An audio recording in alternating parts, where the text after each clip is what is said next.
Formulasi hipotesis adalah proses merumuskan sebuah pernyataan yang dapat diuji tentang hubungan dua atau lebih variabel dalam penelitian ilmiah. Hipotesis membantu memberikan arah bagi penelitian dengan menentukan apa yang akan diuji, diamati, atau dianalisis. Ini biasanya didasarkan pada teori yang ada, pengamatan awal, atau pengetahuan sebelumnya, dan digunakan sebagai titik awal untuk eksperimen atau studi empiris. Langkah-langkah dalam formulasi hipotesis. Identifikasi masalah atau pertanyaan penelitian. Proses formulasi hipotesis dimulai dengan menentukan masalah yang ingin dijawab atau fenomena yang ingin dipelajari.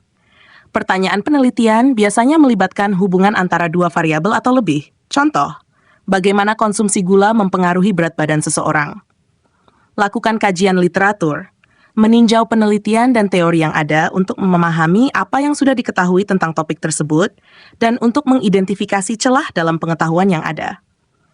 Contoh, penelitian sebelumnya mungkin telah menunjukkan bahwa pola makan tinggi gula berhubungan dengan peningkatan berat badan, tetapi belum ada penelitian tentang pengaruh spesifik pada remaja.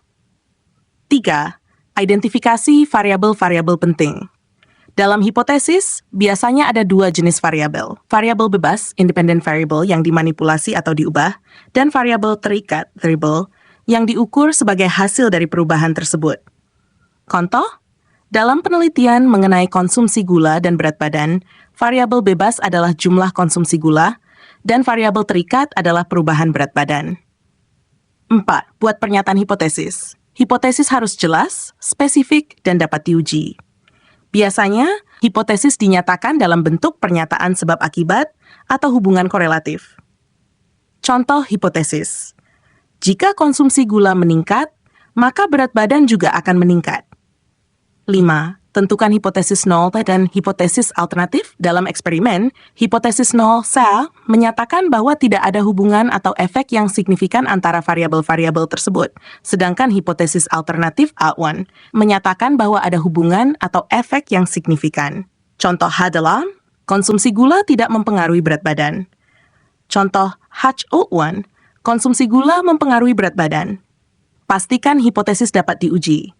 Hipotesis harus diformulasikan sedemikian rupa sehingga dapat diuji melalui eksperimen, survei, atau metode lain yang sesuai. Hipotesis yang baik memungkinkan peneliti untuk mengumpulkan data empiris yang dapat mendukung atau menolak pernyataan hipotesis tersebut. Contoh pengujian, Anda dapat mengukur berat badan individu sebelum dan sesudah mereka mengonsumsi sejumlah gula tertentu selama periode waktu tertentu. Jenis hipotesis. Hipotesis sederhana. Hipotesis yang menyatakan hubungan langsung antara dua variabel. Satu variabel bebas dan satu variabel terikat. Contoh, semakin tinggi tingkat pendidikan seseorang, semakin besar peluang mereka untuk mendapatkan pekerjaan dengan gaji tinggi. 2. Hipotesis kompleks. Hipotesis yang menyatakan hubungan antara lebih dari dua variabel. Contoh, konsumsi gula, olahraga teratur, dan faktor genetik secara bersama-sama mempengaruhi berat badan seseorang. 3. Hipotesis arah, directional hypothesis. Hipotesis yang menyatakan arah dari hubungan antara variabel-variabel. Contoh, peningkatan konsumsi gula akan menyebabkan peningkatan berat badan. Hipotesis non-arah, directional hypothesis. Hipotesis yang hanya menyatakan ada hubungan antara variabel, tetapi tidak menentukan arah hubungan tersebut. Contoh, ada hubungan antara konsumsi gula dan berat badan. Contoh formulasi hipotesis dalam berbagai bidang. Segul sains, pertanyaan penelitian, bagaimana kadar CO2 mempengaruhi pertumbuhan tanaman? Hipotesis, peningkatan kadar CO2 dalam atmosfer akan meningkatkan laju pertumbuhan tanaman. 2. Psikologi, pertanyaan penelitian, apakah stres mempengaruhi performa kognitif? Hipotesis, individu dengan tingkat stres yang lebih tinggi akan memiliki performa kognitif yang lebih rendah. 3. Pertanyaan penelitian. Apakah kenaikan upah minimum mempengaruhi tingkat pengangguran?